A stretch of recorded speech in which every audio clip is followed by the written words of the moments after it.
राजस्थान का जैसलमेर से 220 किलोमीटर दूर थार रेगिस्तान में स्थित तनोट माता मंदिर अपने आप में एक चमत्कार है।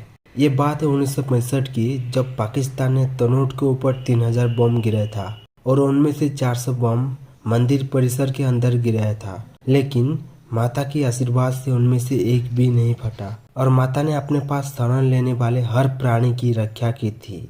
हर दिन शाम और सुबह बीएसएफ के द्वारा माता की आरती की जाती है और हर दिन 100 से भी ज़्यादा श्रद्धालु माता के दर्शन के लिए आते हैं और अपना मनोकामना पूरा होने के लिए माता के पास प्रार्थना करते हैं।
गावामध्ये देखील ते नांगी मास